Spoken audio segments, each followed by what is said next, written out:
मिचोंग तूफान का मिला जुला असर बिहार में भी देखने को मिला। बिहार के कई जिलों में हल्की बारिश हुई, जिसके बाद से तापमान में गिरावट भी देखने को मिली। वहीं आने वाले एक सप्ताह के दौरान बिहार के मौसम का किस तरह से रहने वाला है मिजाज, इसको लेके क्या कुछ बता रहे हैं मौसम वैज्ञानिक, आइए सुनते हैं। देखिए, आज जो पूर्वानुमान जारी किया गया है उसमें क्या है कि अगले 7 दिनों तक अब ड्राई वेदर शुष्क मौसम रहेगी पूरे राज्य में। परंतु जो तापमान में आपको जो है सो अब कमी देखने को मिलेगी। न्यूनतम तापमान है उसमें 2 से 4 डिग्री की गिरावट आपको अगले 3 दिन के दौरान देखने को मिलेगी राज्य में। अभी तक से कितना डिग्री का गिरावट? कल तक जैसे होता है क्लाउडियस का ही था, तो सामान्य से जो भी तापमान थे 4 से 5 डिग्री अधिक थे यहाँ पे राज्य में। और न्यूनतम तापमान में अब जब क्लियर स्काई होते हैं तो न्यूनतम तापमान में इसमें कमी देखने को मिलेगी और फर्दर ये 2 से 4 डिग्री तक आपको गिरावट और देखने को मिलेगी। बारिश अगले 7 दिनों तक राज्य में नहीं होगी, मौसम शुष्क बना रहेगा राज्य में। आप इसके अलावा जो है आप राज्य में देखेंगे आज और कल 1-2 जगहों पे आइसोलेटेड डेंस फॉग आपको देखने को मिलेंगे। डेंस फॉग की संभावना है, और नहीं तो सुबह के टाइम में सैलो टू मॉडरेट फैग आपको राज्य में दर्ज किए जाएंगे होने का स्थान।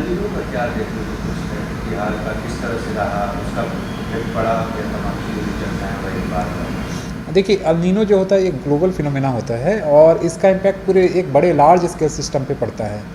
तो जैसे जो लार्ज स्केल सिस्टम होते हैं, मानसून होते हैं, फिर होता है कि टेम्परेचर कैसा रहेगा, वो सब चीज़ों पे देखा जाता है। तो अगर अभी आप बात करें विंटर की, तो इस साल जो मौसम विभाग ने प्रेडिक्शन, भारत मौसम विज्ञान विभाग ने प्रेडिक्शन किया है कि this is the El Nino years, ये अल नीनो साल है और जो है अल नीनो स्ट्रॉन्ग होते जा रहा है। तो इस साल जो है ठंड की अगर बात करें तो सामान्य से कम जो कोल्ड वेव है वो होंगे और ठंड थोड़ी कम पड़ेगी इस बार। ठंड कम पड़ेगी? हाँ जी। तो खेती किसी के लिहाज से कितना है?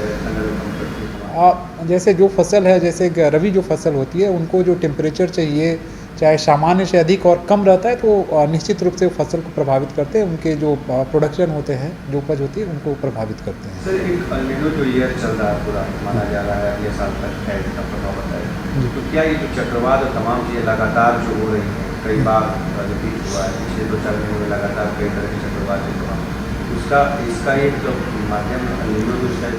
देखिए, जितने भी ग्लोबल फिनोमेना है एक दूसरे वेदर से सब रिलेटेड होते हैं, तो इसका एक कॉन्क्रीट एविडेंस नहीं है। जैसे ग्लोबल जैसे होता क्या है कि सी सरफेस टेम्परेचर बढ़ जाता है, तो इसमें आप देखेंगे कि अनएक्सपेक्टेड जैसे कहते हैं उसको कि एक्सट्रीम वेदर इवेंट, जैसे कहीं साइक्लोन आ जाएगा, कहीं रेन ज़्यादा हो जाएगा, कहीं सूखा पड़ेगा, तो इन सब इम्पैक्ट के रूप में देखा जाता है अल नीनो का जो है, अगर वो स्ट्रॉन्ग होता है तो।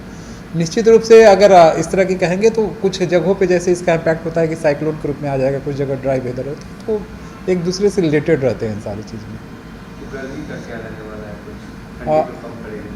गर्मी और ठंड इन द कहने का मतलब ये होता है कि सामान्य से कम रहेंगी। ठंड पड़ेगी, ऐसा नहीं है कि ठंड नहीं बिल्कुल पड़ेगी, सामान्य से कम। जितनी ठंड पड़ती थी, जैसे जो नॉर्मल होता है 30 साल के डाटा के अनुसार, उससे थोड़ी सी कम रहेंगी। कि number of cold wave days जैसे पहले होते थे कि 15 दिन है, 20 दिन है, हो रहे हैं, तो वो उतनी दिन नहीं रहेंगी इस तरह की चीज़ें। हाँ, थोड़े कम रहेंगी उसमें। अगर ये वीडियो आपको पसंद आया है तो इसे लाइक ज़रूर करें। अगर चैनल अभी तक सब्सक्राइब नहीं किया है तो कर लें और नोटिफिकेशन पाने के लिए बेल आइकन भी दबा दें।